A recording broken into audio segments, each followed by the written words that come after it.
नमस्कार. भाग्यशेष वार्ता डिजिटल मीडियामध्ये आपलं स्वागत आहे. आमचे नांदेड प्रतिनिधी दीपक जोंधळे यांनी दिलेली अधिकची माहिती अशी की मंत्रालयातील कथित कर्मचाऱ्याकडून पदाचा गैरवापर, डॉक्टर निलेश बाष्टेवाड यांचे मानसिक छळ व बदनामीचे गंभीर आरोप आपण पाहू शकता. या ठिकाणी नांदेडमध्ये रेणुका हॉस्पिटल संचालक डॉक्टर निलेश बाष्टेवाड यांनी पत्रकार परिषद घेऊन मंत्रालयातील कथित कर्मचारी जगदीश सकवान आणि त्यांच्या कुटुंबियांविरोधात गंभीर आरोप केले आहेत. डॉक्टर बाष्टेवाड यांच्या म्हणण्यानुसार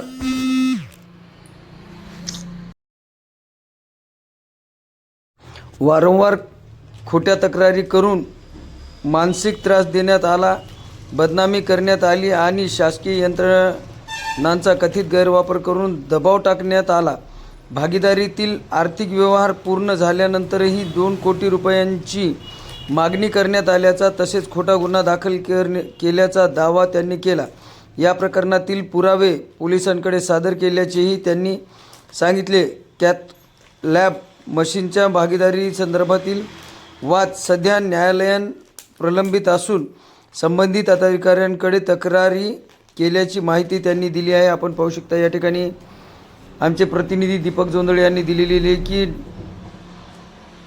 नांदेडमधील नामांकित हॉस्पिटल रेणुका हॉस्पिटलमधील संचालक डॉक्टर निलेश बाष्टेवाड यांनी या ठिकाणी संपूर्ण माहिती दिलेली आहे. आपण जाऊन घेऊया सविस्तर. काय सांगा. पत्रकार परिषदेचा उद्देश म्हणजे जी माझी खोटी बदनामी, जो मानसिक त्रास होतोय, वेळोवेळी जागोजागी सगळ्या ठिकाणी ज्या कंप्लेंट तक्रार दाखल होत आहेत त्याची सत्य परिस्थिती सगळ्यांसमोर यावी, मला न्याय मिळावा, हे त्यातला सर्वात मुख्य उद्देश आहे. काय भूमिका पुढचं पाऊल काय असणार? पुढचं पाऊल या सर्व गोष्टीचे प्रूफ, त्याचे एव्हिडन्सेस, त्यात झालेल्या सगळ्या गोष्टीची कागदपत्रे, आतापर्यंत माझ्यावर ज्या ज्या चौकशी झाल्या त्याचे सगळे अहवाल, या सर्व गोष्टी एकत्रित कागदपत्र करून माननीय मुख्यमंत्री, मुख्य सचिव, मुख्यमंत्री कार्यालयाचे सचिव तसेच गृहमंत्री या सर्वांकडे जाऊन ही तक्रार देऊन मंत्रालयीन कर्मचारी जो डेप्युटेशनवर आहे तो या ठिकाणी काय काय गोष्टी करतोय याची एक सखोल चौकशी होऊन त्याच्यावर कडक कारवाई करण्यात यावी, जेणेकरून अशा पद्धतीचा प्रकार दुसऱ्यासोबत तर घडू नये. सर, आपली फसवणूक व मानसिक त्रास कोणामार्फत होत आहे? आपल्याला काय प्रकरण काय आहे सर? फसवणूक, मानसिक त्रास, जसं आता हे मेडिकल आहे, मेडिकलच्या सोबत माझा तीळ मात्र संबंध नाही, पण हा जाऊन काय करतो, SP ऑफिसला गेला की तक्रार देणे, पोलीस आयुक्त कार्यालयाला गेला तक्रार देणे. तक्रार काय सांगली त्यांना की डॉक्टर बाष्टेवाड सगळ्या गोष्टी पाहत होते, मेडिकलचा कारभार त्यांच्याकडे होता, आमचा काही संबंध नाही. मग आता हे पहिले ॲप्लिकेशन दिलं, त्याला कोणतेही पुरावे दाखल करत नाही. मग त्यांनाही बोलून पुन्हा एक फोन लावायचा मंत्रालयात याच्यातून. मग या सगळ्या गोष्टी त्यांनी पाहिल्या की आम्हाला चौकशीला बोलणार, आम्ही चौकशीला गेलो की आम्ही हे सगळे कागदपत्र त्यांना देणार, मग तेव्हा त्यांना सगळी सत्य परिस्थिती काय आहे ते समोर येणार. आता हे करण्याचा उद्देश काय आहे, तर अशा पद्धतीनं मानसिक त्रास द्यायचा आणि मानसिक त्रास द्यायचा आहे. आता मेडिकलचं प्रकरण तर आमचं पूर्णपणे संपलेलं आहे.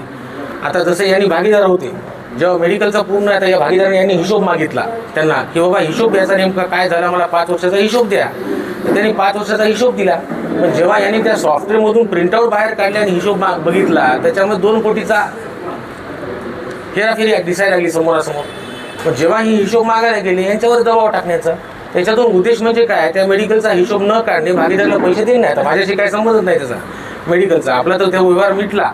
दुसरं जे माझं प्रकरण, आता जे कॅथलॅब मशीनचं जे न्यायप्रविष्ट प्रकरण आहे ते न्यायालयामध्ये आहे. त्याचं 2023 पर्यंत ऑडिट करून त्यांना त्यांचं जे काही भागीदाराचं होतं ते पूर्ण देणं आपण त्यांना देऊन टाकले.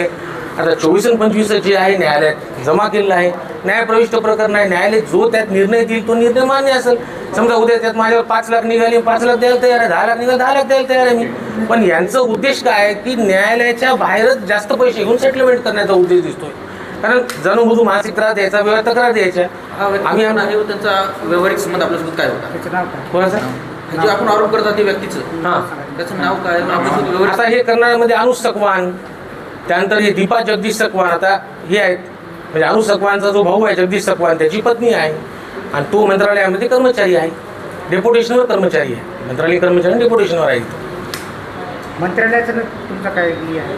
मंत्रालयात ते मंत्रालयात कोणत्या पदावर आहे? तो मंत्रालयामध्ये कोणत्या प्रकारे दबाव टाकत आहे? मंत्रालयामध्ये मुख्यमंत्री वैद्यकीय सहायता निधी कक्षामध्ये क्लेरिकल पोस्टवर आहे, असिस्टंट म्हणून ते डेप्युटेशनवर काम करतो आणि दबाव टाकण्याचा उद्देश कसा, जसं पोलीस विभागामध्ये आज तक्रार दिली, तक्रारीची नुसतं कॉपी ही घ्यायची नाही, एक सिंगल पेज तक्रार घ्यायची, नेऊन द्यायची. दिल्यानंतर लगेचच वेगवेगळ्या माध्यमातून त्यांना फोन करायचा, त्यांच्यावर प्रेशर टाकायचं.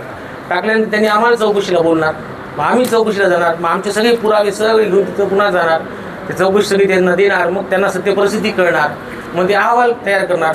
आता इथं नांदेडला आला की 10 विभागात जायचं, पोलीस स्टेशन जायचं, SP ऑफिस जायचं, जिल्हा शल्यचिकित्सक कार्यालय जायचं, जिल्हाधिकारी कार्यालय जायचं, सगळीकडे बसून तक्रार देऊन टाकायच्या. म्हणजे हे सगळं करण्यात आम्ही प्रत्येक वेळेस जाणार, त्या सगळ्या गोष्टीचा खुलासे देत बसणार, यात सगळा वेळ निघून जाणार, मानसिक त्रास व्हायला आहे. आता मानसिक त्रास देण्याचा उद्देश काय, तर एक उद्देश म्हणजे असा की एक तर हे जे काही त्या मशीनचं प्रकरण आहे ते न्यायालयात आहे, न्यायालयाच्या बाहेरच सेटलमेंट करून टाकून जास्त पैसे घ्यायचे आणि सेटलमेंट करायचे. मी डॉक्टर प्रशांत नरेवाड नोरिकेशन मेडिकलमध्ये भागीदार होतो. आम्ही एकूण 4 भागीदार होतो. अनुज सकवान, रेणुका मोरे त्यांची पत्नी व दीपा सकवान त्यांच्या वहिनी, जगदीश सकवानच्या मिसेस. आम्ही 4 जणांनी 2018 ते 23 या काळामध्ये मेडिकल चालू केले. यामध्ये त्यांनी मोठ्या प्रमाणाची अफरातफर केली असे आम्हाला निरीक्षण झाले. जवळपास 2 ते 2.5 कोटी रुपये. तर त्यांनी हिशोब मला दाखवला नाही. जेव्हा मी हिशोब मागायला गेलो तर तो मला वेगवेगळ्या प्रकारे टॉर्चर करत होता, फोन लावून दबाव टाकत होता आणि दबावामध्ये तो त्रास देण्याचा प्रयत्न होता. आता माझ्या पत्नी सिव्हिल हॉस्पिटलमध्ये कार्यरत आहेत. त्या ठिकाणी त्याच्या नावावर काही त्यांनी तक्रार केलेली आहे. ते मी संबंधित प्रकरण सर्व स्पष्टीकरण पोलीस निरीक्षकांना पण दिलं आणि सिव्हिल हॉस्पिटलला पण दिलं. हा करणारा व्यक्तीचं नाव काय हो, आपले संबंध कोणत्या प्रकारे होते? हा माझा हा पहिले मित्र होता जगदीश सकवान आणि यांनी हे मेडिकल चालू केलं होतं सर्व. आणि अनुज सकवान हा पार्टनर होता. त्याच्या नावानं त्याच्या पत्नी दीपा सकवान आणि अनुज सकवानच्या मिसेस रेणुका मोरे, आता 4 जणांमध्ये आम्ही भागीदारी व्यवसाय चालू केला होता.